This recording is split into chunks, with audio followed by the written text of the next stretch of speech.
Okay, welcome back. So I am so much excited because आज हम start करने वाले हैं हमारा CSS, राइट? सो आज से हम थोड़ा सा हमारी जो वेबसाइट है उसको ब्यूटीफुल लुकिंग बनाएंगे। Okay, so let us get started without wasting a single second. Basically हम थोड़ा सा इंट्रोडक्शन लेंगे CSS का कि CSS क्या होता है and then we will go ahead, right? तो CSS का फुल फॉर्म होता है कास्केडिंग स्टाइल शीट। तो जो स्टाइलिंग करने का रिस्पॉन्सिबिलिटी होता है वो CSS के ऊपर होता है। CSS की मदद से क्या कर सकते हो आप with the help of CSS? वो किस काम में आता है? तो it is for beautification of our website. जो भी हमारी वेबसाइट है उसको ब्यूटीफाई करने का काम जो है वो CSS की वजह से ज्यादा अच्छे तरीके से हो सकता है। नॉट ओनली दैट, हमारी वेबसाइट को मॉडर्न लुकिंग जो लुक्स होते हैं वो देता है। सो अभी आप जितने भी मॉडर्न लुकिंग वेबसाइट्स देखोगे वो सभी के लुक्स जो आपको इतने क्लासी, इतने जबरदस्त दिखते हैं, इतने अमेजिंग दिखते हैं, दैट्स बिकॉज ऑफ CSS। तो CSS से आप ये दोनों चीजें जो है वो अचीव कर सकते हो। नॉट ओनली दैट, CSS की मदद से आप क्या कर सकते हो, आपकी वेबसाइट को रिस्पॉन्सिव बना सकते हो। So what is a responsive website? मैं लाइव आपको एग्जांपल देके बताऊंगा रिस्पॉन्सिव वेबसाइट जो होती है वो कैसी होती है। तो let me go to Google Chrome. Hopefully आपको गूगल क्रोम दिख रहा होगा, राइट? एंड लेट अस से हम कोई भी वेबसाइट जो है वो ओपन कर दे, right? So let's open website called W3 school, जो हमने लास्ट सेशन के अंदर देखा था, right? So let me write here w3schools.com। तो आप देख सकते हो कि जो w3schools.com है वो ऐसा दिख रहा है, ओके? एंड मैं यहाँ पे स्क्रॉल करता हूँ और आप देखोगे इसका जो नेविगेशन बार है, नेव बार, वो कुछ इस तरीके से है और आपको यहाँ पे ये सारी चीजें दिख रही है। नाउ इफ आई चेंज उसका जो व्यू है वो चेंज करता हूँ। कैसे ये व्यू को हम चेंज कर सकते हैं? नंबर वन, हम ब्राउजर को छोटा कर सकते हैं। So actually what I want to do, I want to check कि ये वेबसाइट मुझे मोबाइल पे कैसा दिखेगा। अगर मेरा ब्राउजर का साइज छोटा हो जाता है, अगर मेरा स्क्रीन का साइज छोटा हो जाता है, तो क्या ये वेबसाइट वैसे का वैसा दिखेगा या कुछ अलग, कुछ उसमें बदलाव आएंगे, वो मैं देखना चाहता हूँ। तो very simplest way is that कि मैं इसको छोटा कर देता हूँ। तो देखो, आप देखो यहाँ पे ये जो मेनू आ रहा था वो चला गया और यहाँ पे ऐसे आ गया। फिर ये पहले ये जो HTML एग्जाम्पल था वो राइट साइड पे था, अभी वो उसके नीचे आ गया। This is called responsive website. इसको क्या बोलते हैं? रिस्पॉन्सिव वेबसाइट बोलते हैं। So you can see this out. और यहाँ पे मैं क्लिक करता हूँ तो वो जो मेन्यू था वो मुझे यहाँ पे दिखाई दे रहा है, जिसमें पेड कोर्सेज वगैरह वगैरह था। और अगर मैं इसको बड़ा कर देता हूँ तो वो सारी चीजें जो है, tutorials, references, exercise videos, paid courses, may be website, ये सारी चीजें जो है वो एक चीज के अंदर आ गई थी, वो थी मेन्यू। जो मैं फिर से अगर आपको करके दिखाऊंगा, देखो मेन्यू के अंदर tutorial, references, exercise, paid courses, spaces, videos, everything जो है वो उसके अंदर आ गया है, बराबर? और ये अपने आप को साइट ने जो है वो एडजस्ट कर लिया है। इसको बोलते हैं रिस्पॉन्सिव वेबसाइट। तो अगर वेबसाइट रिस्पॉन्सिव नहीं है तो बहुत ही खराब दिखेगी। और अब वो चीजें, कुछ चीजें इतनी छोटी हो जाएगी कि मोबाइल के स्क्रीन पे वो दिखेगी ही नहीं। कुछ चीजें जो है वो इतनी बड़ी हो जाएगी कि जो मोबाइल के स्क्रीन पे अननेसेसरी ब्लैंक जगह जो है वो छोड़ देगी। तो वो नहीं होना चाहिए। इसकी वजह, इसको क्या बोलते हैं? रिस्पॉन्सिवनेस।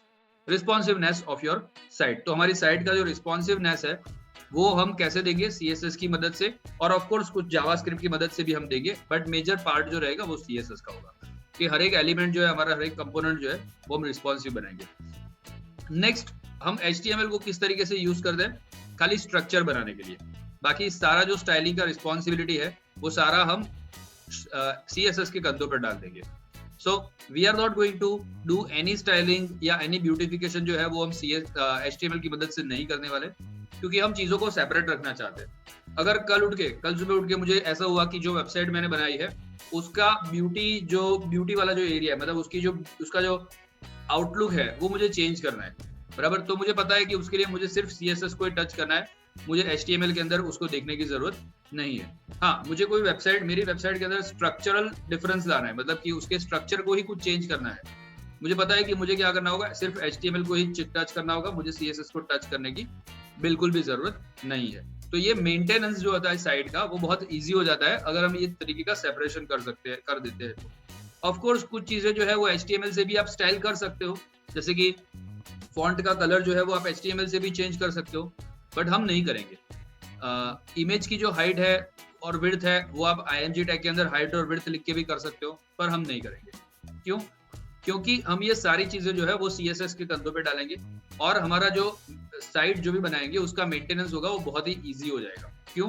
क्योंकि अगर हमें समझ लो कि कुछ चेंज करना है, फॉर एग्जांपल मुझे इमेजेस के हाइट्स चेंज करना है, मुझे पता है कि इमेजेस की हाइट तो दो तरीके से चेंज हो सकते हैं, या तो मैं IMG टैग के अंदर हाइट लिख के भी कर सकता हूँ और स्टाइल शीट से भी कर सकता हूँ, CSS से भी कर सकता हूँ। पर अब मैं कंफ्यूज हो जाऊंगा अगर मैंने ये डिसिप्लिन फॉलो नहीं किया कि मैंने इस इमेज का हाइट कहाँ पे चेंज किया होगा, उधर उसका IMG टैग में चेंज किया होगा या CSS के अंदर चेंज किया होगा। तो अभी मुझे ढूंढने के लिए जाना पड़ेगा कि ये इमेज का मैंने कहाँ पे चेंज किया हुआ है। So maintenance will become little bit difficult, little bit नहीं, लॉट मोर डिफिकल्ट, राइट? तो अगर मैंने पहले से फिक्स किया हुआ है कि नहीं, कोई भी तरीके का जो स्टाइलिंग है वो मैं HTML से करूंगा ही नहीं, वो सारा स्टाइलिंग मैं CSS से करूंगा, तो मेरा एक हेडेक चला जाएगा। ओके, मुझे CSS के अंदर ही देखना है, ये जो भी इमेज का जो मैंने हाइट वगैरह दिया होगा वो CSS के अंदर ही मिलेगा। So that way I'll be, it will be very easy, it will be very smooth to maintain the websites that we have made. So ये एक स्ट्रेटेजी हम फॉलो करेंगे, और ये कोई मैं देने वाला ये स्ट्रेटेजी नहीं है, दिस इज ओवरऑल जो प्रोफेशनल जितने भी प्रोग्रामर्स होते हैं वो इसी तरीके का स्ट्रेटेजी जो होता है वो फॉलो करते हैं। सो बाय एडॉप्टिंग दिस स्ट्रेटेजी, ये स्ट्रेटेजी को अडॉप्ट करने से क्या होगा कि आप वो प्रोग्रामर की कम्युनिटी के अंदर भी फिट बैठ जाओगे, तो आपकी बनाई हुई वेबसाइट कोई और अच्छे से मेंटेन कर सकता है, किसी और की बनाई हुई वेबसाइट आप अच्छे से मेंटेन कर सकते हो, right? So that's why we will use this discipline कि हम कोड जो स्ट्रक्चर बनाने का प्रोग्राम काम है वो हम सिर्फ HTML को देंगे, वो हम CSS को नहीं देंगे, और स्टाइलिंग का जो काम है वो हम CSS को देंगे, HTML को नहीं देंगे। So this thing we are going to follow. अभी हम थोड़ा सा देखेंगे कि एक टिपिकल CSS का जो ब्लॉक होता है वो कैसा होता है, बराबर? CSS लिखेंगे पर कैसे लिखेंगे? तो CSS में हम क्या करते हैं कि मैंने आपको जो हमारा लास्ट सेशन था HTML के, उसके अंदर मैंने आपको थोड़ा सा CSS के बारे में बताया है। So I think this will be easier to understand. अभी आपको पता है कि CSS के जो है कुछ ये CSS का जो ब्लॉक होता है उसके कुछ एलिमेंट्स होते हैं, वो पहले देख लेते हैं। सबसे पहले जो लिखते हैं उसको बोलते हैं सिलेक्टर। तो यहाँ पे जो A लिखा है वो सिलेक्टर है, ये क्या है हम देखेंगे, बट उसको बोलते हैं सिलेक्टर। ये है डिक्लेरेशन स्टार्ट, मतलब यहाँ से स्टाइलिंग स्टार्ट हुआ। सिलेक्टर का मतलब है किसको स्टाइल करना है, उसको बोलते हैं सिलेक्टर। किसको स्टाइल करना है उसको बोलते हैं सिलेक्टर, राइट? किसके ऊपर स्टाइलिंग अप्लाई करना है आपको, उसको बोलते हैं सिलेक्टर। तो सबसे पहले हम लिखते हैं। उसके बाद में स्टाइलिंग, कितना स्टाइलिंग उसको देना है वो डिफाइन करने के लिए हम एक कर्ली ब्रैकेट करते हैं। यहां से इस कर्ली ब्रैकेट से शुरू करके, let me put some annotation,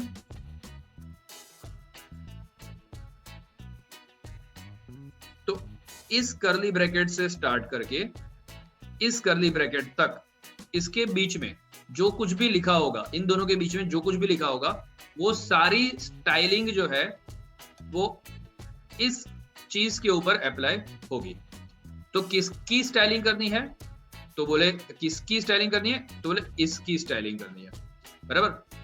styling क्या क्या होगी, उसका बाउंड्री कितना है, तो बाउंड्री ये है, जो ये इसके और इसके, इन दोनों के बीच में जो कुछ भी लिखा है वो सारा स्टाइलिंग अप्लाई करना है, बराबर?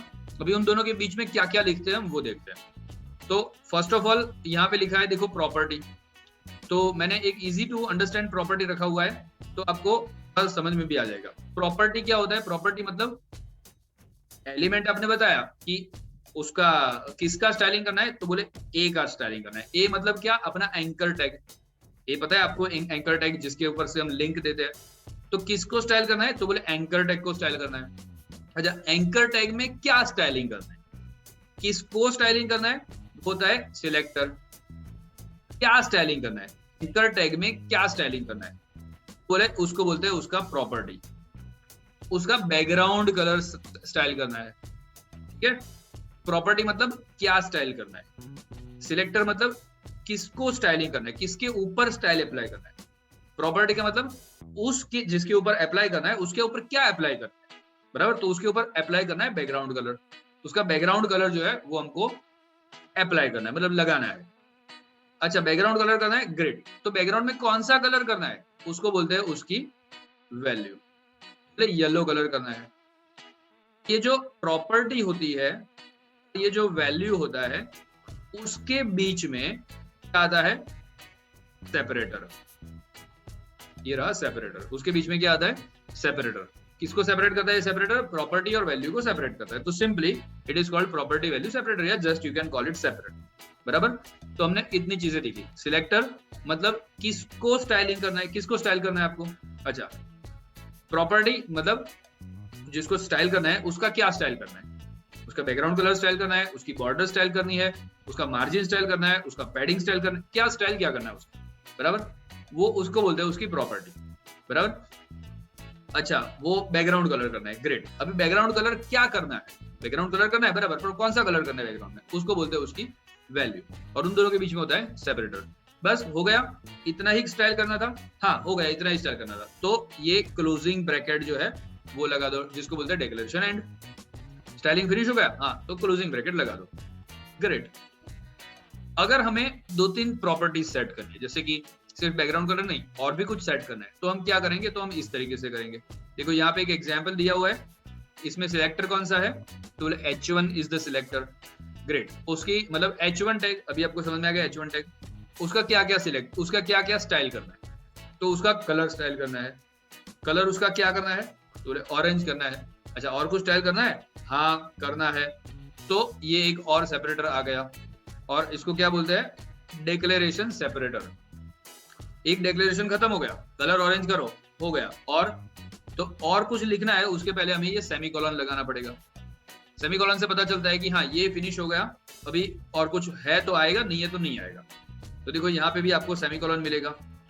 तो इवन एक भी प्रॉपर्टी सेट करनी है तो भी आपको लास्ट में सेमीकोलन करना जरूरी है। उसके बाद दूसरी प्रॉपर्टी करनी है, उसके तुरंत बाजू में भी आप लिख सकते हो, ऐसा कुछ नहीं है, वो अच्छा नहीं दिखता है, इसलिए हम नेक्स्ट लाइन में लिखते हैं। नेक्स्ट लाइन में हमने लिखा टेक्स्ट अलाइन सेंटर, उसका टेक्स्ट का अलाइनमेंट क्या कर दो, सेंटर कर दो। उसके बाद में फाइनली फिर से क्या करो, सेमीकोलन करो, बस हो गया। और कुछ करना है नहीं, और कुछ नहीं करना है, तो क्या करो, जो कर्ली ब्रैकेट है उसको क्लोज कर दो, राइट। तो ये मैंने आपको दिखाया कि एक टिपिकल CSS का ब्लॉक जो है वो किस तरीके का दिखता होता है। आई होप आपको क्लियर हो गया होगा। सो हम आगे बढ़ते हैं, और नहीं भी अगर आपको 20, 30, 40% भी क्लियर हुआ दैट्स फाइन, क्योंकि हम प्रैक्टिकली करेंगे अभी थोड़ी देर में, तो आपको 100% क्लियर हो जाएगा, don't worry about that, right. So ये है टिपिकल CSS का ब्लॉक। अभी हम आगे बढ़ते हैं और देखते हैं कि CSS जो है वो कितने टाइप्स के होते हैं। तो सबसे पहले हम देखेंगे ये टाइप्स ऑफ CSS पढ़ लेंगे यहाँ पे, और फिर हम सीधा जाएंगे विजुअल स्टूडियो कोड में, जहाँ पे जो है हम ये सब चीजें प्रैक्टिकली सीखेंगे, और यहाँ स्लाइड्स पे भी वापस आया करेंगे, just to make sure that we are not missing anything. Okay, so types of CSS, 3 type के CSS होते हैं, inline CSS, internal CSS और external CSS। तो ये तीनों CSS हम थोड़ी देर में देखने वाले हैं, और हम देखेंगे उसका ऑर्डर ऑफ प्रायोरिटी, किसका प्रायोरिटी क्या रहता है वो। तो let's go directly into the visual studio. तो मैं यहाँ पे हमारा जो ₹1,000,000 फास्ट ट्रैक डेवलपर कोर्स मैंने खोल लिया है, उसमें हम फ्रंट एंड मैजिक में जाते हैं, और आज हमारे पास एक नया फोल्डर है that is CSS। So let us go inside it, और इसमें हम इसको हम विजुअल कोड से, विजुअल स्टूडियो कोड से ओपन करेंगे और यहाँ पे हम हमारा ब्रांड न्यू एक फर्स्ट फाइल बनाएंगे which will call 1.html। Why, because ये HTML फाइल ही होगी, और उसके अंदर हम CSS लर्न करेंगे। तो यहाँ पे सबसे पहले मैं एज यूजुअल मेरा बॉयलर प्लेट कोड जो है वो एंटर कर देता हूँ, एंड यहाँ पे मैं लिखता हूँ CSS लेक्चर 1, बिकॉज बहुत सारी चीजें इसमें होने वाली है। एक काम करते हैं, वो सारे टॉपिक्स 1 by 1 लिख लेंगे। तो टाइप्स ऑफ CSS पहले लिख लेता हूँ। तो यहाँ बॉडी के अंदर मैं कुछ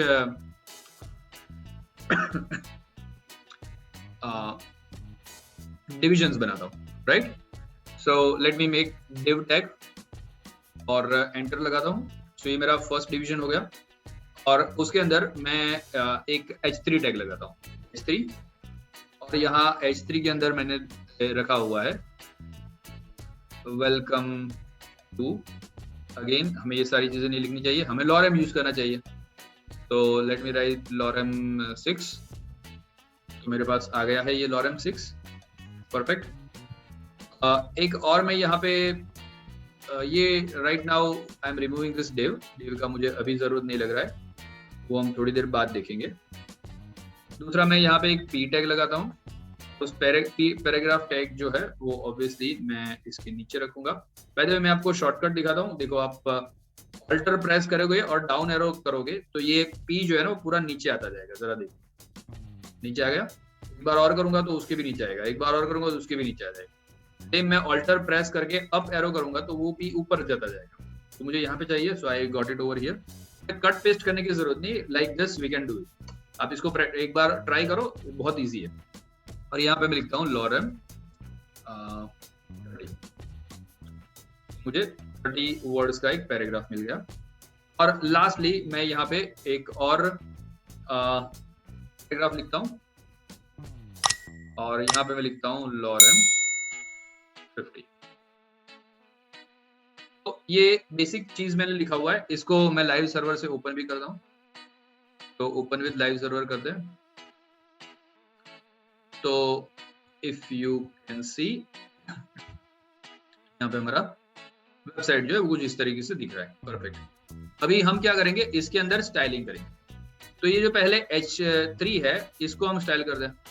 लेट अस गो बैक और यहाँ H3 को हम स्टाइल कर दें। क्या स्टाइल करना है, तो उसका बैकग्राउंड कलर लगाते हैं, बराबर। तो मैं यहाँ पे लिखता हूँ, यहाँ पे देखो जस्ट H3 के बाजू में ही मैंने लिखा, राइट। और H3 के बाजू में लिखता हूँ स्टाइल। यहाँ पे मुझे तुरंत स्टाइल का ऑप्शन दे देगा, तो मैं एंटर मारूंगा, मुझे स्टाइल कम मिल गया। अभी मुझे स्टाइल उसका क्या करना है, वो भी कुछ प्रॉपर्टीज मुझे दिखाता है। तो देखो यहाँ नीचे बैकग्राउंड कलर भी है, पर डाउन एरो करते करते वहां तक पहुंचने से अच्छा है मैं कुछ BAC के लिखता हूँ। BAC लिखा, देखो बैकग्राउंड कलर आ गया। मैं बैकग्राउंड कलर पे एंटर मारता हूँ। देखो ऑप्शंस देता है मुझे, इतने सारे कलर्स है, उसमें से कौन सा रखना है। लेट से मैं रखता हूँ डार्क सायन रखता हूँ, या फिर डार्क ऑलिव ग्रीन रखते हैं। आई थिंक अच्छा दिखना चाहिए, पता नहीं। अगर आपको चेंज करना है आप यहाँ पे माउस लेके जा सकते हैं, तो आपको कलर पिकर मिल जाएगा। आप कोई भी जगह पे लेके यहाँ से प्लस माइनस करके आप नया कलर सिलेक्ट कर सकते हैं। सो मैंने ये कर दिया। बैकग्राउंड कलर उसका क्या कर दिया, डार्क ऑलिव ग्रीन। तो ये जो H3 है उसका बैकग्राउंड कलर हो जाएगा डार्क ऑलिव ग्रीन। अभी मैं इसको सेव करता हूँ और मैं विजुअल स्टूडियो कोड में जाऊंगा। हो गया है पूरे H3 का बैकग्राउंड। एक बात और भी देखो कि ये जो H3 है उसका जो बैकग्राउंड कलर हुआ वो सिर्फ इतने पार्ट का बैकग्राउंड कलर नहीं हुआ, पूरे लाइन का बैकग्राउंड कलर हुआ। क्यों? क्योंकि H3 है वो एक ब्लॉक लेवल एलिमेंट है। तो पता है ना ब्लॉक लेवल क्या करता है, जहां पे बैठता है वो पूरी लाइन वही ऑक्यूपाई कर लेता है। तो पूरा जो लाइन है वो उसी ने ऑक्यूपाई कर लिया, और पूरा जो लाइन है वो ब्लॉक लेवल का एक एलिमेंट है, इसलिए पूरे लाइन का जो बैकग्राउंड जो है वो ऑलिव ग्रीन हो गया। ग्रेट। सो ये तरह का स्टाइल लिखने का जो तरीका है, उस तरह का आप H3 टैग के बाजू में ही लिख लो।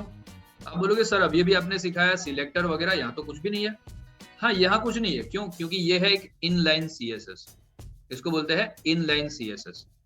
इसमें सिलेक्टर नहीं है। क्यों सिलेक्टर नहीं है? क्योंकि सिलेक्टर कौन है, यही है जिसके अंदर हमने लिखा हुआ है, वही तो सिलेक्टर है, उसी को तो चेंज करना है। जो H3 है जिसको आप जो है वो स्टाइल करना चाहते हो, वो तो ये खुद ही है H3, उसी के तो अंदर हम है, तो सिलेक्टर लिखने की जरूरत नहीं है। दूसरा आपने बोला करली ब्रैकेट नहीं लिखा। हाँ, क्योंकि इनलाइन CSS में करली ब्रैकेट की जगह यूज होते हैं ये दोनों इन्वर्टेड कॉमास। ये दोनों इन्वर्टेड कॉमास किस लिए यूज होते हैं? जस्ट टू शो कि भाई CSS जो है वो यहाँ से स्टार्ट हुआ और यहाँ पे खत्म हो गया। स्टाइलिंग कहाँ से स्टार्ट हुई, यहाँ से स्टार्ट हुई स्टाइलिंग और यहाँ पे खत्म हो गई। तो वो दिखाने के लिए करली ब्रैकेट नहीं यूज होते हैं, डबल कोट्स यूज होते हैं। कहाँ? इनलाइन CSS के अंदर। इसको क्या बोलते हैं? Inline CSS। क्यों इसको इनलाइन CSS बोलते हैं? बिकॉज लाइन के साथ में ही लिखी जाती है। जो टैग लिखा उसी की लाइन के अंदर आपने लिखा है, तो that is called inline CSS। ये रेयरली यूज होती है, रेयरली मतलब बिल्कुल यूज ही नहीं होती है। I will tell you like that कि हम ज्यादातर इसको यूज नहीं करते। क्यों? क्योंकि हर एक एलिमेंट को ऐसा स्टाइलिंग करना it's not looking actually professional, वो प्रोफेशनल नहीं दिखता, इसलिए यूज नहीं करते सिंपली। तो दूसरा क्या होता है जो हम यूज करते हैं? तो दूसरा एक ये चीज होती है जिसको हम यूज करते हैं, उसको बोलते हैं इनलाइन CSS नहीं, but it is called internal CSS। तो इंटरनल CSS मतलब क्या? तो देखो हमारा ये P टैग है उसको हम स्टाइलिंग करते हैं, बराबर। तो और इस टैग का मैं बदल देता हूँ। देखो मैं आपको एग्जांपल दूंगा क्यों, मैं नया टैग ले लूंगा बाद में। तो अभी जो इंटरनल सीएसएस होती है वो हम यहाँ लाइन में नहीं लिखते, बराबर। मान लो यहाँ पे मैं एक दूसरा भी हेडिंग लगा देता हूँ, ओवर हियर H3 लगाते हैं और लिखते हैं लॉरेम, और 6 था, इसको भी 6 ही रखते हैं, बराबर। तो ये हमने एक दूसरा हेडिंग लगा दिया। अभी फिर से एक बार देखते हैं, तो हमने ये हेडिंग का स्टाइलिंग किया हुआ है, बराबर। ऑलिव ग्रीन हो गया उसका बैकग्राउंड। क्या लगता है आपको इसका बैकग्राउंड भी ऑलिव ग्रीन होगा? Of course not. क्यों? क्योंकि उसके स्टाइलिंग में तो हमने लिखा नहीं ऑलिव ग्रीन। तो जरा देखते हैं, देखो नहीं हुआ। इसका स्टाइलिंग जो है वो ऑलिव ग्रीन है, इसका स्टाइलिंग ऑलिव ग्रीन नहीं है, राइट, सिंपल, ग्रेट। इसमें कोई बड़ी बात तो है नहीं, but will tell you something. अभी मैं क्या करता हूँ, इनलाइन सीएसएस नहीं लिखता हूँ, उसकी जगह हम क्या करते हैं, एक इंटरनल सीएसएस लिखते हैं। कहाँ पे लिखते हैं इंटरनल सीएसएस? हेड के तुरंत बाद में। ये हेड खत्म हो गया, हमने यहाँ हमारा सीएसएस लिखना। हाँ, अभी सीएसएस लिखते हैं, कैसे लिखेंगे? I again type style. तो देखो मुझे ऑप्शन मिल गया स्टाइल का, एमएड का, मैं एंटर मारता हूँ सिंपली, मुझे स्टाइल टैग मिल गया। देखो स्टाइल का ओपनिंग टैग है और स्टाइल का क्लोजिंग टैग है। मैं एंटर मारता हूँ तो ताकि get in between those two, वो थोड़ा सा जगह मुझे मिले लिखने के लिए। यहाँ पे मैं स्टाइलिंग करूंगा। तो यहाँ पे मैं स्टाइलिंग कैसे करूंगा? जैसे मैंने अभी आपको देखा है, पहले मैं लिखूंगा सिलेक्टर। तो मुझे सिलेक्टर में क्या सिलेक्ट करना है? मुझे पी टैग सिलेक्ट करना है। तो मैं पी टैग सिलेक्ट करता हूँ, बराबर, और पी सजेशन है उस पर एंटर मारता हूँ। और अब मैं क्या करता हूँ, यहाँ पे कर्ली ब्रैकेट लिखता हूँ। And I may want to add 3 property. शायद मैं चाहता हूँ 2-3 प्रॉपर्टीज डालना, या मैं चाहता हूँ एक आध प्रॉपर्टी डालना, कुछ भी है। बट हम नॉर्मली क्या करते हैं, मैं एक एंटर मारता हूँ। देखो VS कोड ने मुझे बहुत अच्छे से 2 कर्ली ब्रैकेट को ऊपर की और नीचे की लाइन में रखा, मुझे बीच में रख दिया।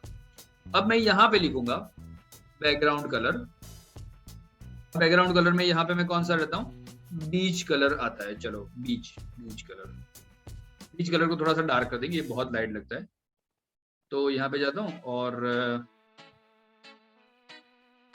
देखो यहाँ कंपैरिजन बताता है आपका नया कलर और पुराना कलर। तो खैर अच्छा नहीं लग रहा है ये, यहाँ पे इस तरह डन। होपफुली ये थोड़ा सा अच्छा दिख रहा है। तो अपने आप उसकी RGB वैल्यूज आ गई, राइट। RGB का मतलब होता है रेड, ग्रीन, ब्लू।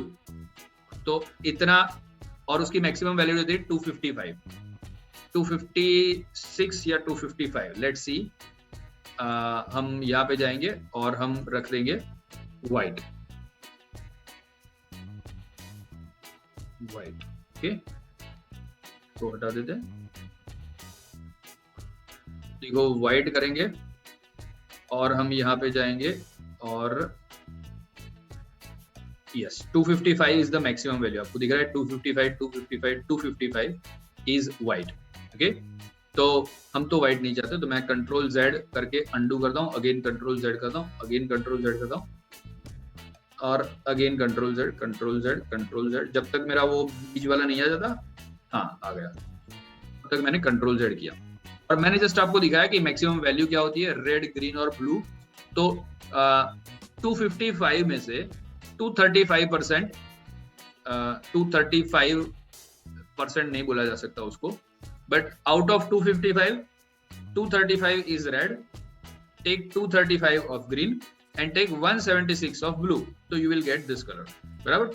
तो हम अभी इसको सेव करते हैं, कंट्रोल S किया मैंने, सेव हो गया। वहां पे देखते हैं लाइव सर्वर में कि ये पी टैग का कलर जो है वो ये हुआ कि नहीं। तो एक इंटरेस्टिंग चीज दिखेगी हमको। देखो ये पी टैग का तो कलर बैकग्राउंड का वो हो गया, ये पी टैग का भी हो गया। कैसे हो गया? क्योंकि यहाँ पे हमने इनलाइन सीएसएस में नहीं लिखा है कि इस पर्टिकुलर पी टैग का कलर बैकग्राउंड कलर ये करो। हमने तो लिखा है पी टैग का बैकग्राउंड कलर ये कर दो। मतलब पूरे HTML पेज के अंदर जितने भी, इस पेज के अंदर जितने भी पी टैग हो गए, सबका बैकग्राउंड कलर क्या हो जाएगा? ये हो जाएगा। Got it? तो ये एक बेनिफिट है, and this is why we don't use inline CSS. क्योंकि अगर इनलाइन सीएसएस से मुझे ये दोनों पी टैग को सेम स्टाइल करना होता तो मुझे यही चीज जो है वो 2 बार लिखनी पड़ती, एक बार यहाँ पे और एक बार यहाँ पे। और अगर मेरे वेबसाइट में 50 पी टैग है और वो 50 को मुझे एक स्टाइलिंग देना है, तो मुझे वो 50 बार लिखना पड़ता if I just used inline CSS. तो आई डोंट वांट दैट, सो मैं वो नहीं कर रहा। मैं क्या कर रहा हूँ, मैंने एक इंटरनल सीएसएस लिखी, इसको इंटरनल सीएसएस कहते हैं। Why internal CSS? बिकॉज आपके HTML के अंदर ही है वो, आपके HTML के अंदर ही ये टैग है, अंदर ही ये स्टाइलिंग है, वो कोई अलग फाइल में नहीं है। तो इसको क्या बोलते हैं, इंटरनल सीएसएस। चलो इसका फॉन्ट का कलर भी चेंज कर देते हैं। जैसे कि यहाँ पे लाइव सर्वर में जाऊंगा तो मुझे दिखता है कि ये ऐसा है, और फॉन्ट का कलर जो है वो मैं कुछ ब्लू जैसा करने का कोशिश करता हूँ। No, it will not look good, but फिर भी करते हैं चलो। तो नेक्स्ट मैं एक प्रॉपर्टी ऐड करता हूँ और मैं यहाँ पे करता हूँ फॉन्ट का कलर चेंज करना है, यू जस्ट राइट कलर। क्या करो, सिर्फ कलर देखो, कलर में ऑप्शंस आपको दिखा देगा। ऑब्वियसली मैं कोई डार्क वाला कलर पसंद करूंगा, तो let's say dark olive green, उसका उल्टा कर देते चलो, बराबर, डार्क ऑलिव ग्रीन। तो ये जो डार्क ऑलिव ग्रीन यहाँ बैकग्राउंड था वो इसका फॉन्ट का कलर। और एक काम करते हैं, इसका जो बैकग्राउंड कलर था 235, 176 वो मैं यहाँ पे लगा देता हूँ, because I also want to show कि इनलाइन सीएसएस में अगर आपको मल्टीपल स्टाइलिंग करना है तो आप कर सकते हो, कोई प्रॉब्लम नहीं है। तो बैकग्राउंड कलर ये है। उसके बाद में इसके पहले, ये डबल कोट के पहले और इस सेमी कॉलन के बाद में यहाँ पे मैं स्पेस रखूंगा, एक नई प्रॉपर्टी रखूंगा। नई प्रॉपर्टी क्या रखूं, कलर। तो कलर आ गया।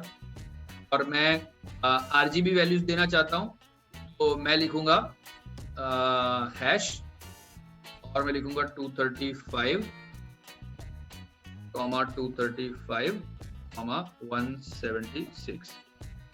तो देखो यहाँ पे मुझे एक्चुअली हेक्साडेसिमल में लिखने की आदत है, तो 235, या फिर एक काम करते हैं, कोई भी एक कलर ले लेते हैं, ब्लू ले लेते हैं चलो। और अब हम क्या करते हैं, यहाँ पे जाते हैं एंड या फिर सिंपली एक काम करते हैं, यहाँ से सिर्फ हमें RGB लिखना रह गया था तो वो लिख लेते हैं। हम लिखेंगे RGB और ब्रैकेट में देखो वो सजेशन दे देता है 235, 176, तो हम एंटर करते हैं, वो कलर आ जाएगा। सेव करते हैं इसको।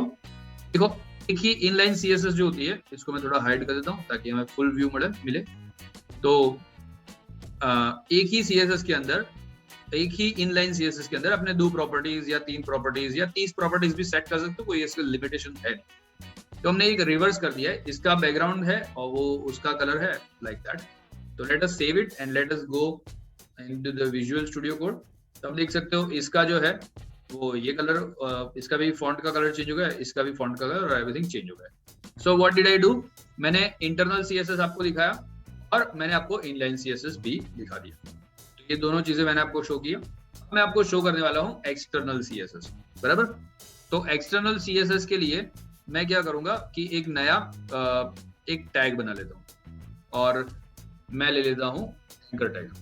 ए टैग में लेता हूँ और ए टैग में मैं यहाँ पे कुछ भी मुझे नहीं देना है, तो मैं हैश लिख दूंगा और मैं टैब प्रेस करूंगा, नेक्स्ट में जाऊंगा और यहाँ एंकर टैग में मैं लिखता हूँ click here to know more. Okay, click here to know more. ज्यादा जानकारी जाने के लिए यहाँ पे क्लिक कीजिए। ओके, और I will put it in a button. मैं इसको एक बटन में रखूंगा, तो मैं यहाँ पे लिखता हूँ बटन। सॉरी, मैं बटन ही रखता हूँ अभी और कुछ मैं कंफ्यूजन नहीं करना चाहता, तो बटन रखता हूँ। और उस बटन के अंदर मैं ये ए टैग को ऑल्ट करके अप करता हूँ, तो इसमें इसके अंदर आ जाएगा। ग्रेट। तो क्लिक टू नो मोर ऐसा लिख देते, या फिर क्लिक भी क्यों लिखे, नो मोर ऐसा लिख देते, क्योंकि वो बहुत लंबा बटन अच्छा नहीं दिखेगा। हमने एक बटन ले लिया है और हमने एक एंकर टैग ले लिया है, और अब हम क्या करेंगे वो हमारा पहले तो देखेंगे लाइव सर्वर, तो नो मोर नाम का बटन आ गया है।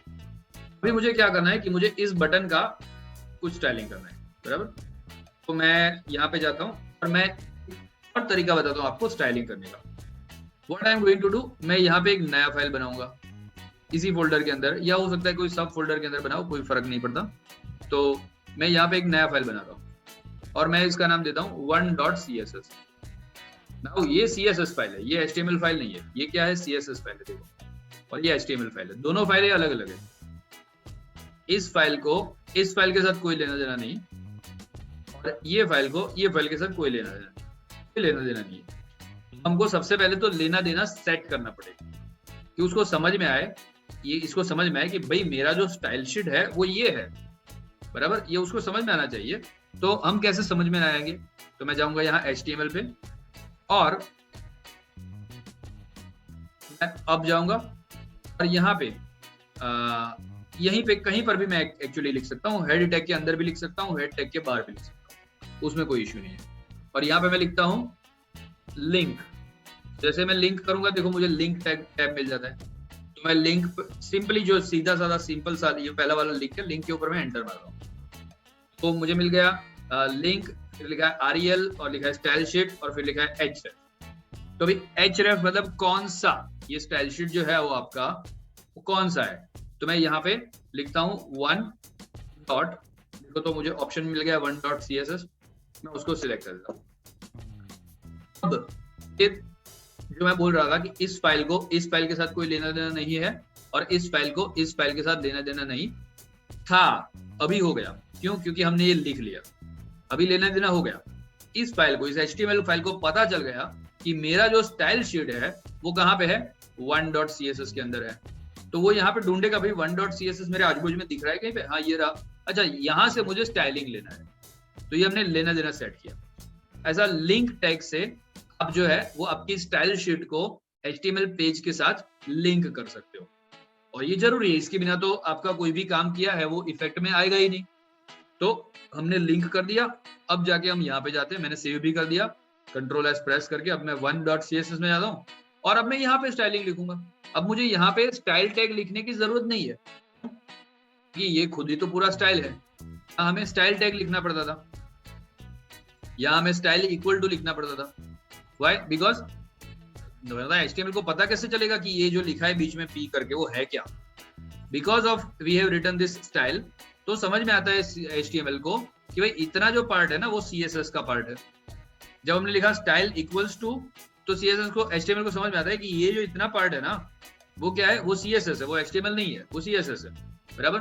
तो वो समझाने के लिए हमको ये सब करना पड़ता है। अभी इसको तो समझाने की जरूरत है क्योंकि तो खुद फाइल ही 1.css है, तो और कुछ करने की जरूरत नहीं। अब हम सीधा यहाँ पे स्टाइलिंग लिख सकते हैं। तो हमें क्या करना था, हमारा जो एंकर टैग था उसको हमें स्टाइलिंग करना है, मान लेते हैं पहले, बराबर। तो मैं यहाँ लिखता हूँ A, और फिर मैं ऐसा करता हूँ और एंटर मारता हूँ। मेरा एंकर टैग जो है उसका स्टाइलिंग होने लगेगा। अभी मैं लिखता हूँ उसको background colour equals to light blue. Light blue अच्छा नहीं लगेगा, डार्क ब्लू करते हैं, डार्क ब्लू, चलो ले लेते हैं, अच्छा नहीं दिखेगा but let us still take it, क्योंकि हम वैसे भी इसको चेंज करने वाले हैं, थोड़ी देर में मैं आपको बताता हूँ। सेव करेंगे और हम जाते हैं हमारे यहाँ पे, और देखो ये जो है वो डार्क ब्लू हो गया, बट ये पूरा बटन डार्क ब्लू नहीं हुआ, खाली ये नो मोर के आजू बाजू डार्क ब्लू हुआ। क्यों? क्योंकि आपने स्टाइल किसको किया है, आपने A टैग को स्टाइल किया है, आपने बटन को स्टाइल नहीं किया है। तो हमें क्या करना है, हमको तो बटन को स्टाइल करना है। तो मैं इसको मिटा देता हूँ, मैंने बोला था ना हम उसको चेंज करने वाले, तो लेट मी गिव बटन, और अब मैं सेव कर रहा हूँ। और अब जरा देखो वहां पे आपका पूरा बटन जो है वो ब्लू हो गया। कि ब्लू के अंदर ब्लू टेक्स्ट अच्छा नहीं लग रहा, हमने जो एंकर टैग लिया था उसके अंदर हम क्या करते हैं, टैग लिखते हैं, और यहाँ पे हम लिखते हैं उसका कलर चेंज करना है, टेक्स्ट का कलर। टेक्स्ट कलर के लिए हम यूज करते हैं कलर, और हम कर देते हैं व्हाइट, या फिर व्हाइट स्मोक कर देते हैं, ठीक है, और सेव करते हैं। और हम वापस जाएंगे तो अब हमारा जो बटन है वो अच्छा दिख रहा है। इसमें वैसे भी ये अंडरलाइन आ रहा है, मुझे वो अंडरलाइन नहीं चाहिए, बट वो मैं आपको बाद में बताऊंगा अंडरलाइन कैसे हटाना है। बट आई होप अभी आपको समझ में आ गया होगा कि किस तरीके से एक्सटर्नल स्टाइल शीट वर्क कर दी है। तो ये हो गया हमारा एक्सटर्नल स्टाइल शीट। अब हमने एक्सटर्नल स्टाइल शीट देखा, हम क्या करते हैं, हम नॉर्मली कॉम्बिनेशन यूज करते हैं। किस चीज का कॉम्बिनेशन यूज करते हैं, most of the time internal CSS और एक्सटर्नल CSS का कॉम्बिनेशन यूज होता है। इनलाइन CSS रेयरली, ज्यादातर हम यूज नहीं करते इनलाइन CSS, क्योंकि वो जरूर नहीं पड़ती उतनी, उतना स्पेसिफिक जाना है तो फिर हम आईडी और आईडी से जाते हैं, या फिर क्लास से जाते हैं। तो हम ज्यादातर इनलाइन सीएसएस इसलिए नहीं लिखते क्योंकि हम आईडी और क्लास से जाते हैं, वो मैं थोड़ी देर में आपको सिखाऊंगा। बट आई होप अभी आपको क्लियर हो गया होगा कि ये होता है इनलाइन सीएसएस, बराबर, जो बहुत रेयरली यूज होता है।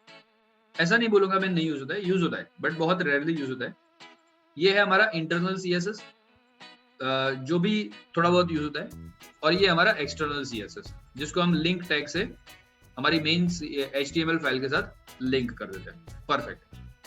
अभी सवाल ये है कि देखो यहाँ पे मैंने P टैग में लिखा हुआ है, या यहाँ पे मैंने ये H3 टैग है, उसके अंदर लिखा हुआ है background colour dark olive green. क्या होगा अगर मैं दूसरा यहाँ पे एक H3 टैग लूंगा और उसके अंदर मैं बैकग्राउंड कलर जो है वो डालूंगा डार्क वायोलेट या डार्क पर्पल है, नहीं है, और कोई डार्क कलर दे देते,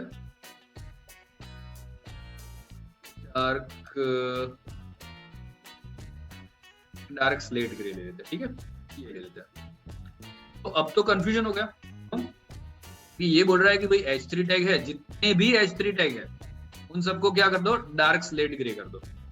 तो ये भी तो H3 टैग है, उसको भी तो डार्क स्लेट ग्रे करना है, पर उसकी खुद की स्टाइल बोल रही है कि नहीं भाई इसको तो ऑलिव ग्रीन करो। तो क्या होगा और इसका क्या होगा?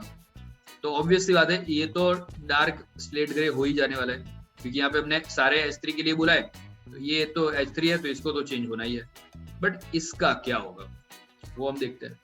तो होता ये है कि CSS में प्रायोरिटी कैसे जाती है। CSS में प्रायोरिटी जाती है जो लास्ट में बोला वो फाइनल, जो लास्ट में बोला वो फाइनल। एक एग्जांपल देता हूँ, बहुत कॉमन सेंस से समझो आप तो इजीली समझ में आ जाएगा। तो रूल देखने जाओगे तो हमेशा कंफ्यूज हो जाओगे। Use common sense, that's the best way to understand computers, right. अगर मैं आपको, या समझ लो मैं, मेरे पास कोई मेरा फ्रेंड है, उनको मैं बोलता हूँ यार मैं थोड़ा बिजी हूँ, एक काम करेगा, यहाँ वैसे मैं गुजरात से हूँ और गुजरात में यहाँ अमूल बटर वगैरह ज्यादा मिलता है, तो मैं उसको बोलता हूँ कि यार प्लीज एक काम करेगा, या चलो मैगी सॉस का एक काम, राइट। तो मैं उसको बोलता हूँ कि यार एक काम करेगा, आगे शॉप से जाके प्लीज मेरे लिए मैगी सॉस लेके आएगा, छोटा वाला पाउच। बोला ओके नो प्रॉब्लम। तो वो गया और अभी वो जा रहा रास्ते में, और मैंने उसको बोला कि उसको मैंने फोन करके बोला एक काम करना तू ये मैगी सॉस की जगह किसान सॉस लेके आ। अच्छा तो वो क्या फॉलो करेगा? मैंने भी तो 2 इंस्ट्रक्शन दिए ना, जैसे यहाँ पे बोला, एक बार बोला डार्क स्लेट ग्रे और दूसरी बार बोला डार्क ऑलिव ग्रीन। तो वो क्या करेगा? मैंने भी तो उसको 2 चीज बताई, एक बोला मैगी सॉस और फिर थोड़ी देर बाद बोला किसान केचप। तो वो क्या करेगा? तो ऑब्वियसली बात है ना, जो लास्ट में बोला वही करेगा। अब वो थोड़ा ना मैगी सॉस और किसान केचप दोनों लेके आएगा, या अभी थोड़े ना मैगी सॉस लेके आएगा। मैंने बोला ना कि मैंने तुझे बोला तो सही कि तू मैगी सॉस की जगह किसान टोमेटो केचप लेके आ। तो बोला पर तूने पहले बोला था। ऐसा पहले नहीं होता ना, जो लास्ट में बोला वही इफेक्टिव होता है। एग्जैक्टली सेम वे CSS के अंदर भी जो लास्ट में आया वो इफेक्टिव। लास्ट में मतलब कहाँ से? देखो ये लाइन नंबर तो दी है 1 2 3 4 5 6 7 8 9 10। शुरू करो, सबसे पहले क्या दिया है? तो देखो सबसे पहले आपने लिया हुआ है यहाँ ये स्टाइल शीट। तो ये स्टाइल शीट में जो लिखा है वो होगा सबसे पहले, ये सारी चीजें हो जाएगी। उसके बाद में क्या होगा? उसके बाद में ये स्टाइल शीट में लिखा है जो वो होगा। तो इसके बाद में क्या होगा? सारे पैराग्राफ टैग को ये RGB वैल्यू मिल जाएगी, ये बैकग्राउंड कलर और कलर मिल जाएगा। उसके बाद में क्या होगा? उसके बाद में ये H3 टैग जो है उसको डार्क स्लेट ग्रे कलर हो जाएगा। दोनों H3 टैग का, इसका और इसका दोनों का। पर फिर क्या होगा? फिर जब ये एग्जीक्यूशन में आएगा बॉडी के अंदर, यहाँ पे आएगा, तब ये H3 का जो बैकग्राउंड कलर है वो डार्क ऑलिव ग्रीन हो जाएगा। तो फाइनली क्या रहेगा? फाइनली ये H3 का जो बैकग्राउंड कलर है वो डार्क ऑलिव ग्रीन रहेगा, और इस H3 का जो बैकग्राउंड कलर है वो डार्क स्लेट ग्रे रहेगा, राइट। तो आई होप आपको समझ में आ गया होगा। अगर ये समझ में नहीं आया तो आप इस वीडियो को रिवाइंड करके फिर से देखिएगा, फिर से समझिएगा। बट वेरी सिंपल रूल है, जो लास्ट में होता है उसकी वो इफेक्टिव रहता है, उसके पहले वाले सबको वो ओवरराइड कर देता है, बराबर। तो हम जरा देखते हैं हमारे यहाँ पे पहला वाला H3 टैग है, उसका कलर ऑलिव ग्रीन है। क्यों? क्योंकि लास्ट में उसको ऑलिव ग्रीन बनाया था हमने। इसका कलर जो है डार्क स्लेट ग्रे, क्योंकि उसको हमने लास्ट में कुछ चेंज नहीं किया था, बराबर। और मैं यहाँ पे भी लिखता हूँ H3, और यहाँ पे मैं लिखता हूँ उसका बैकग्राउंड कलर डार्क सायन, ठीक है, डार्क सायन कर देते हैं उसको। देखो ये भी तो H3 है, तो ये सारे H3 का बैकग्राउंड कलर डार्क सायन कर देते हैं। अब गड़बड़ क्या हुई, ये जो है ये हमने पहले लिखा है one.css, उसने सारे H3 को बैकग्राउंड कलर डार्क सायन कर दिया। अभी ये आया, उसने सारे H3 को क्या कर दिया, डार्क स्लेट ग्रे कर दिया। तो देखो डार्क सायन का इफेक्ट ही नहीं आएगा कहीं पे। जो डार्क सायन कलर है, देखो दिखाता हूँ, डार्क सायन कलर ये है, वो दिखेगा ही नहीं कहीं पे। जरा जाते हैं चेक करके, कहीं पे नहीं है, देखो दिख रहा है, ये वाला कलर नहीं है। ये कौन सा कलर है, ये डार्क स्लेट ग्रे वाला कलर है। मैं दोनों साथ साथ में रख के आपको दिखाता हूँ, बराबर। तो ये रहा डार्क स्लेट ग्रे वाला कलर। एक काम करते हैं, इसको थोड़ा सा डिफरेंट कर देते हैं, डार्क ऑरेंज कर देते हैं और सेव करते हैं। ओ ये डार्क ऑरेंज हो गया, ये डार्क ऑरेंज हो गया, जरा देख लेते हैं।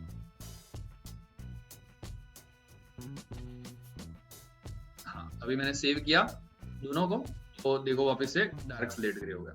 क्यों डार्क स्लेट ग्रे हो गया, क्योंकि पहले वो क्यों ऑरेंज हो गया था, क्योंकि हमने लास्ट में चेंज किया था ना उसको, और उसके बाद में सेव किया था। तो जैसे हमने इसको भी सेव किया तो वो वापस से हो गया, बराबर। तो ये पहले इस स्टाइल शीट ने क्या किया, उसको डार्क ऑरेंज कर दिया, आपको लिटरली वो देखने को मिला, उसने डार्क ऑरेंज कर दिया। फिर जब मैंने यहाँ पे सेव किया तो इस H3 ने उस वाले को ओवरराइट कर दिया।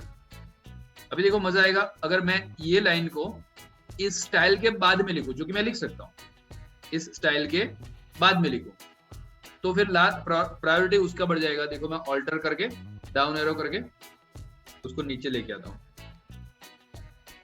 ये स्टाइल के बाद में आ गया। स्टाइल के बाद में अब क्या है,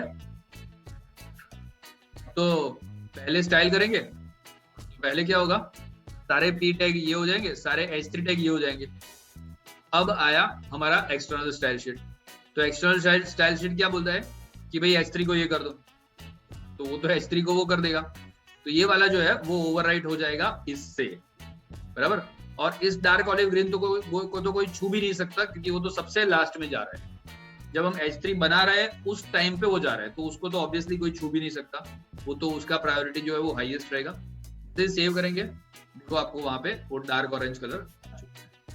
आई होप आपको प्रायोरिटी के बारे में जो है वो अच्छे से समझ में आ गया होगा कि किस तरीके से जो प्रायोरिटीज है CSS के अंदर वो जाती है, किसकी प्रायोरिटी, कौन सी CSS की प्रायोरिटी हाईएस्ट है। तो ऐसा कुछ नहीं है, जो लास्ट में है उसकी प्रायोरिटी हाईएस्ट। तो ऑब्वियसली ये जो इनलाइन CSS होती है वो सबसे लास्ट में होती है, तो उसकी प्रायोरिटी हायर ऑब्वियसली रहेगी, राइट। वो लास्ट में है तो वो लास्ट में अफेक्ट में आ जाएगा। अदरवाइज इन दोनों में से जो पहले लिखा है उसकी प्रायोरिटी हाई जाएगी। ये प्रायोरिटी को समझना बड़ा जरूरी है। क्यों? क्योंकि स्पेशली जब हम बूटस्ट्रैप जैसा कोई फ्रेमवर्क यूज करते हैं तो हम क्या करते हैं, हम बूटस्ट्रैप की CSS जो है वो यहाँ पे लिखते हैं। जब हम करेंगे तो मैं आपको दिखाऊंगा, बूटस्ट्रैप की CSS हम लिखते हैं। और कभी कभी प्रोग्रामर्स गलती से क्या कर देते हैं, खुद की CSS बूटस्ट्रैप के ऊपर लिख देते हैं। तो खुद की CSS की जो प्रायोरिटी है वो कम हो जाती है कस्टम CSS की, और बूटस्ट्रैप की हायर हो जाती है। तो वो कभी कभी प्रॉब्लम कर देता है। तो मैं आपको जब होगा तब दिखाऊंगा, बट ये प्रायोरिटी समझना बहुत जरूरी है, क्या पहले लिखना क्या बाद में लिखना, बराबर। Let's go ahead. तो अभी हम वापस से स्लाइड्स पे जाएंगे एंड वी विल सी कि आगे स्लाइड्स के अंदर हमारे लिए क्या है। So this is the types of CSS और उनकी प्रायोरिटी जो है वो मैंने अच्छे से आपको एक्सप्लेन कर। नेक्स्ट कम्स, हम सिलेक्टर को बड़े ध्यान से थोड़ा डिटेल में सीखेंगे। तो सिलेक्टर्स क्या होते हैं? There are basically different types of selectors. Tag selector या you can say element selector होता है, उसको एलिमेंट सिलेक्टर बोल दो, टैग सिलेक्टर बोल दो, वो दोनों एक ही है। या फिर दूसरे होते हैं, वो होते हैं क्लास सिलेक्टर।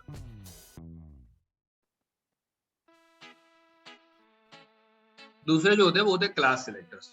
पहले होते हैं एलिमेंट सिलेक्टर्स बोलो या टैग सिलेक्टर्स बोलो, दूसरे क्लास सिलेक्टर्स, थर्ड होते हैं आईडी सिलेक्टर्स, देन होते हैं मल्टीपल सिलेक्टर्स एंड और के हेल्प से। और भी कोई एडवांस सिलेक्टर्स भी होते हैं जो हम आज नहीं देखेंगे, जो लेटर ऑन देखेंगे। तो चलो थोड़ा सा सिलेक्टर्स के बारे में देख लेते हैं। ऑलरेडी मैंने जो आपको अभी तक बताया है उसमें हमने ऑलरेडी टैग सिलेक्टर्स यूज किए। देखो ये टैग है, P एक टैग है, P टैग, h3 एक टैग है, दैट इज h3 टैग। तो आप उसको टैग भी बोल सकते हो, या फिर अगर पूरे का पूरा जो बात करते हो तो उसको एलिमेंट भी बोलते हैं। तो इसको एलिमेंट सिलेक्टर बोलते हैं या फिर टैग सिलेक्टर बोलते हैं, बराबर। देन हमारे पास आता है नेक्स्ट जो है वो कौन सा था, क्लास सिलेक्टर, आईडी सिलेक्टर। पहले आईडी सिलेक्टर देख लेते हैं। मैंने आपको बताया कि हम इनलाइन सीएसएस का ज्यादा यूज नहीं करते।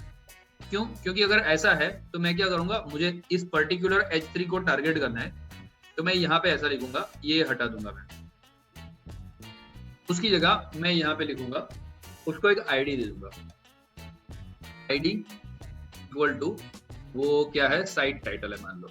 मैं यहाँ पे आईडी देखो, मैं यहाँ पे सिर्फ आईडी लिखूंगा ना, मुझे सजेशन दे देगा। तो आईडी इक्वल टू मैं लिख लेता हूँ साइट टाइटल। तो ये मैंने आईडी रख दिया। और अब मुझे सिर्फ इसी आईडी को स्टाइल करना है। तो सारे H3 को स्टाइल करने के बाद मैं क्या करूंगा, बिकॉज बाद में करना पड़ेगा, मैं इस H3 को स्टाइल करना चाहता हूँ, तो उसको आईडी से पकड़ूंगा। आईडी से पकड़ने के लिए मुझे लिखना है हैश। आईडी मतलब हैश, क्लास मतलब डॉट। आपके दिमाग में भी डालो, आईडी मतलब हैश, क्लास मतलब डॉट।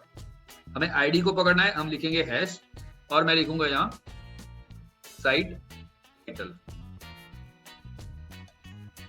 इस CSS के कोर्स के अंदर मैं जो कुछ भी स्टाइलिंग करूंगा वो मैं इंटरनल स्टाइल शीट का यूज करूंगा। क्यों? क्योंकि मैं नहीं चाहता कि वो सब एक ही फाइल में रहे, ऐसा मैं चाहता हूँ। मैं नहीं चाहता कि उसके लिए हर एक बार 2 अलग अलग फाइल्स हो, नहीं तो आपको समझने में थोड़ा सा डिफिकल्टी हो जाएगा। तो यहाँ तो आप उसको स्टाइल शीट को रेफर कर सकते हो इमीडिएटली, दैट इज फाइन। तो बाय द वे ये जो कोड जो मैं लिख रहा हूँ वो भी आपको वहीं पर मिल जाएगा जहाँ पे आपको ये वीडियो का रिकॉर्डिंग। तो यहाँ उसको आप रेफर कर सकते हो, एक ही डॉक्यूमेंट में रहेगा, तो रेफर करना आपके लिए इजी हो जाएगा। तो मैं साइट टाइटल को कोड टारगेट करता हूँ। तो ये मेरा सिलेक्टर हो गया, और मैंने कैसे सिलेक्ट किया, आईडी से सिलेक्ट किया। अब मैं यहाँ पे जो मुझे लिखना है, लेट से मुझे लिखना है बैकग्राउंड कलर इक्वल्स टू कौन सिल्क ले लेते, नहीं तो ये क्रिम्सन ले लेते, I don't know which colour is that, but हम ले लेते। और उसका फॉन्ट कलर ले लेते, और फॉन्ट कलर ले लेते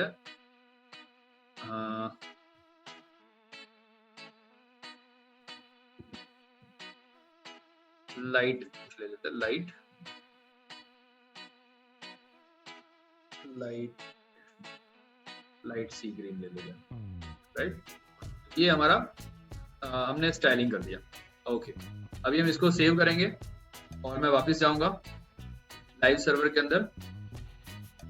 तो देखो इसका जो बैकग्राउंड कलर है वो ये क्रिम्सन हो गया है, और उसका फॉन्ट कलर है जो लाइट सी ग्रीन जो है वो हो चुका है।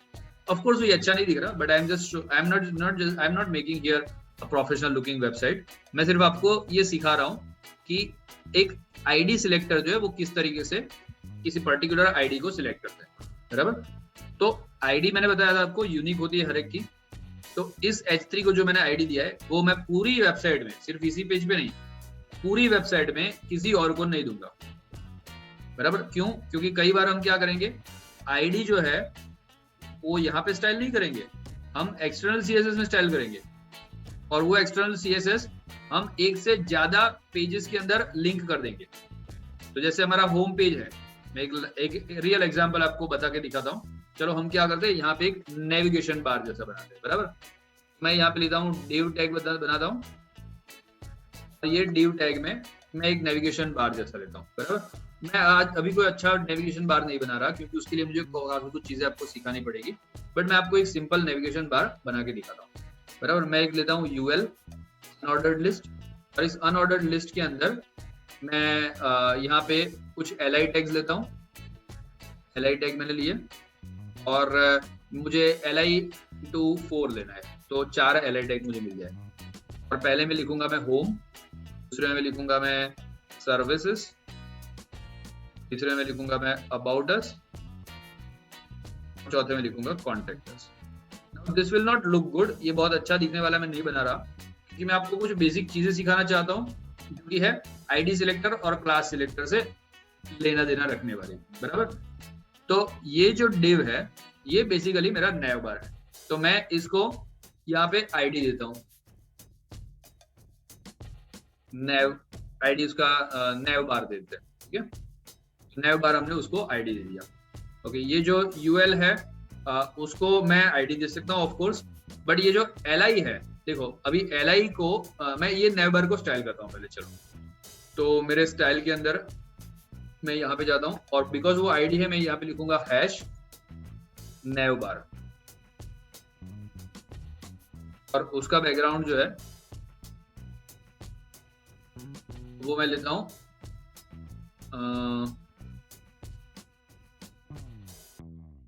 ये एक्वा मरीन करके कुछ कलर है वो ले लेते हैं, सेव करते हैं। देखो ये जो डिव है पूरा वो आ गया होगा और उसका बैकग्राउंड कलर वो एक्वा मरीन हो गया होगा, देखो ये रहा। तो आप बोलोगे सर ये कैसा नेविगेशन बार है, ये भूल जाओ उसे, डोंट वरी अबाउट उसका ब्यूटी मत देखो, बस खाली देखो कि हमने nav बार बनाया हुआ है, बराबर। और अभी यहाँ पे क्लिक भी नहीं हो रहा क्योंकि मैंने एंकर टैग के अंदर नहीं रखा है, तो मुझे क्या करना होगा, इसको एंकर टैग में डाल देना होगा। सो वेरी सिंपल, मैं कुछ भी नहीं करूंगा, यहाँ पे ऑल्टर प्रेस करके ये सभी जगह पे एक एंकर टैग लेके आऊंगा।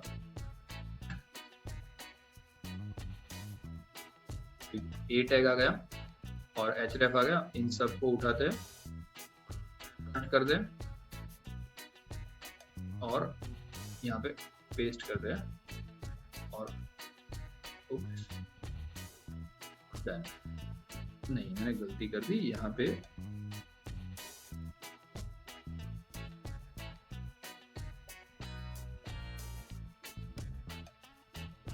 कंट्रोल एक्स करता हूँ,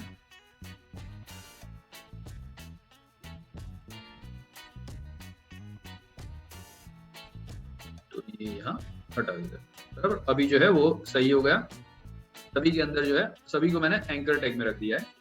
ओके, ऑफ कोर्स मैं यहाँ भी किसी का लिंक नहीं रख रहा, तो मैं सभी जगह एक हैश लिख लेता हूँ। पहले इसको पाउंड सिंपल भी बोलते हैं और हैश भी बोलते हैं। अब एटलीस्ट वो वहां पे लिंक मिलेगा आपको, क्लिक हो सकेगा। ये व्हाइट क्यों हो गए, क्योंकि देखो हमने हमारी एक्सटर्नल स्टाइल शीट में जो हमने यहाँ पे लिंक करके रखी है उसके हमने यहाँ पे क्या किया था, सारे एंकर टैग को व्हाइट बना दिया था। तो ये होता है जिसकी वजह से कभी कभी आपको क्लास और आईडी अलग अलग से सिलेक्ट करनी। तो अभी देखो मैंने क्यों वो एंकर टैग को व्हाइट बनाया था, बिकॉज मुझे जो बटन है उसका टेक्स्ट जो है वो व्हाइट चाहिए था, क्योंकि बटन का बैकग्राउंड ब्लू है, तो उसका टेक्स्ट मुझे व्हाइट चाहिए था, इसलिए मैंने एंकर टैग ले लिया। तो उसकी जगह मैं क्या करता हूँ, इसको एक आईडी देता हूँ, ये एंकर टैग को एक आईडी देता हूँ, ID equals to button link, बराबर, या नो मोर ही ले लेता हूँ ना, नो मोर। नो मोर इसका आईडी हो गया जो कि यहाँ पे मैंने लिखा हुआ है, बराबर। अब मैं यहाँ CSS के अंदर खाली नो मोर को यहाँ टारगेट करूंगा, तो हैश करके मैं यहाँ नो मोर लिख देता हूँ, सेव करूंगा। फिर देखो मेरे ये वाला एंकर टैग जो है वो वो व्हाइट नहीं हुआ, बट ये वाला व्हाइट हो गया, क्योंकि उसकी आईडी से मैंने पकड़ा उसको, दैट्स व्हाई। Okay great. अभी मुझे क्या करना है कि मुझे ये जितने भी LI है वो सारे LI को मुझे क्या करना है, क्योंकि वो सभी LI home services about us contact us है, वो सबका कलर मुझे थोड़ा सा चेंज कर देना है। ये वाला कलर मुझे नहीं चाहिए, मुझे कुछ और कलर चाहिए। तो उसके लिए मैं क्या करूंगा, या फिर उसके आजू बाजू मुझे बॉर्डर देनी है, तो सबके आजू बाजू बॉर्डर हो जाए ऐसा कुछ मैं चाहता हूँ। तो उसके लिए मैं क्या करूंगा, चारों को अलग अलग आईडी देना पड़ेगा पहले तो मुझे, और फिर 4 बार उसका स्टाइलिंग करना पड़ेगा, क्योंकि मैंने इसको आईडी दिया, अगर आईडी इक्वल टू होम, फिर मैंने होम को स्टाइलिंग किया यहाँ पे हैश होम, और फिर इसको मैंने स्टाइलिंग किया। या फिर एक काम करते हैं, एक और प्रॉपर्टी भी आपको सिखा देता हूँ। यहाँ पे जो अंडरलाइन है ना, वो अंडरलाइन कभी होती नहीं है, तो मुझे अंडरलाइन हटानी है, बराबर। तो अंडरलाइन हटाने के लिए मैं क्या करूंगा, तो उसके लिए प्रॉपर्टी यूज होती है टेक्स्ट डेकोरेशन, सेकंड नंबर पे, और वो मैं करूंगा नन। देखो टेक्स्ट डेकोरेशन में क्या क्या आता है जरा देखो, dash, dotted, double, line through, none, overline, solid, underline. अभी वो बाय डिफॉल्ट अंडरलाइन है एंकर टैग में, पर वेवी करोगे तो ऐसी लाइन आएगी, बट मुझे नन चाहिए, तो मैं नन कर देता हूँ और सेव करता हूँ। तो जरा देखो कुछ नहीं हुआ। होम हैश होम, सेव करते हैं इसको फिर से। होम नाम का कुछ और भी हमने लिया हुआ है क्या? नो। अच्छा ये सॉरी, LI के अंदर मैंने आईडी नहीं देना था, मुझे आईडी देना चाहिए था एंकर टैग में, क्योंकि अंडरलाइन तो एंकर टैग ने की है ना, वो बेचारे LI ने थोड़ी लिखी। तो मान लो मुझे वो सारे के सारे एंकर टैग में से अंडरलाइन हटा देनी है, मुझे यहाँ ए के अंदर आईडी देना है, आईडी होम। सेव करूंगा, वहां पे जाऊंगा, देखो होम के नीचे से अंडरलाइन हट गई है। ये सब के नीचे तो लाइन है ना, मुझे तो सब में चाहिए। तो मुझे सब के अंदर, क्योंकि आईडी तो एक का एक ही हो सकता है, तो होम का आईडी होम ही रहेगा, इसका आईडी अलग बनाना पड़ेगा, इसका आईडी अलग बनाना पड़ेगा, इसका आईडी अलग बनाना पड़ेगा, और सबके लिए ऐसा स्टाइल शीट लिखना पड़ेगा सेम। तो ये तो अच्छी बात नहीं है। We should not repeat our code as a programmer. हमारा कोड जितना हो सके उतना कम रिपीटेशन वाला होना चाहिए। तो that is called the best way to program. तो हमें क्या करना है, हम ये सबको, बिकॉज ये सारे जो है वो एक खास ग्रुप का हिस्सा है। वो ग्रुप कौन सा है? ये सभी के सभी नैव बार के लिंक है। तो मैं क्या करता हूँ, इन सबको सेम आईडी तो नहीं दे सकता, बट इन सबको सेम क्लास में जरूर दे सकता हूँ। और इनको मैं क्या क्लास दूंगा? उनको मैं क्लास दे दूंगा नैव लिंक, ऐसा क्लास दे देता हूँ। मैं ऑल्ट शिफ्ट करके ये सभी जगह पे स्पेस करके क्लास लिख लेता हूँ, नैव लिंक। ये सबको मैंने क्या क्लास दिया? नैव लिंक। और अब मैं जैसे ही क्लास को सिलेक्ट करता हूँ, तो क्लास को सिलेक्ट करने के लिए जो सिलेक्टर यूज करते हैं उसको बोलते हैं क्लास सिलेक्टर। कैसे होता है? सिंपल, आईडी के लिए हम आगे हैश लिखते हैं, क्लास के लिए हम आगे डॉट लिखते हैं। सो let me change here, dot naive link. Save करते हैं, वहां पे जाते हैं, सबके अंडरलाइन जो है वो गायब हो चुके हैं, राइट? तो this is how you can select multiple items using class. तो कभी कभी आईडी सिलेक्टर से भी ज्यादा यूजफुल हो जाता है क्लास सिलेक्टर। हाँ, उसमें कोई स्पेसिफिक क्लास है, जैसे कि ये क्लास है होम, अभी ये होम स्क्रीन है मान लो, तो होम क्लास जो है वो एक्टिव है। तो मैं क्या करता हूँ, उसको हो सकता है एक्टिव क्लास दे दूं, बराबर? क्यों? क्योंकि मैं उसको एक से ज्यादा क्लास भी दे सकता हूँ, बराबर? तो वो हम देखेंगे एडवांस, जो हम अभी ग्रुपिंग सिलेक्टर देखेंगे उसके अंदर हम देखेंगे। तो this is how we make classes. तो क्लासेस किसके होते हैं? जो सिमिलर चीजें होती है उसका हम क्या बना देते हैं? क्लास बना देते हैं। अभी मान लो कि ये जो H3 है वो भी एक हेडिंग है, और ये जो H3 है वो भी एक हेडिंग है, तो हम उसको क्लास हेडिंग दे सकते हैं, या क्लास टाइटल दे सकते हैं, या उसका क्लास ही बना देते हैं साइट टाइटल, ऐसा भी कर सकते हैं। तो हम जैसे ही साइट टाइटल को स्टाइल करेंगे, तो जितने भी एलिमेंट्स है जिसको साइट टाइटल नाम का क्लास दिया गया है, वो सारे के सारे एक साथ स्टार्ट हो जाएंगे। तो अगर समझ लो आपके जो वेबसाइट है उसमें 50 पैराग्राफ है, पर वो 50 पैराग्राफ में से 25 पैराग्राफ ऐसे हैं जो कुछ एक तरह के एक टाइप के पैराग्राफ है। मतलब मान लो कि वो जो पैराग्राफ्स है वो ऐसे है कि इंपॉर्टेंट पैराग्राफ्स है, और दूसरे 25 टाइप के पैराग्राफ्स ऐसे हैं जो इंपॉर्टेंट नहीं है, ठीक है ना, जो खाली छोटी सी कमेंट्स है, बराबर? तो जो इंपॉर्टेंट नहीं है उसको आप एक क्लास दे दो, और जो इंपॉर्टेंट है उसको दूसरा क्लास दे दो, और उनका स्टाइलिंग उस तरीके से करो तो जो इंपॉर्टेंट नहीं है वो थोड़े से फेडेड फॉन्ट के अंदर दिखे, उनका कलर जो है वो थोड़ा फेड अप हो, कुछ भी ऐसा, जो कुछ भी आपको लेना है वो ले सकते हो। सो उसके लिए आपको फिर 25 अलग अलग आईडीज लेके 25 बार उनको आपको स्टाइल करने की जरूरत बिल्कुल नहीं पड़ेगी। So that's how we use class selectors and ID selectors. तो होप आपको आपने अंडरस्टैंड कर लिया होगा इसको। जस्ट टू क्विकली रीकैप, हम हैश यूज करते हैं when we want to select ID, and we select dot when we want to select class, बराबर?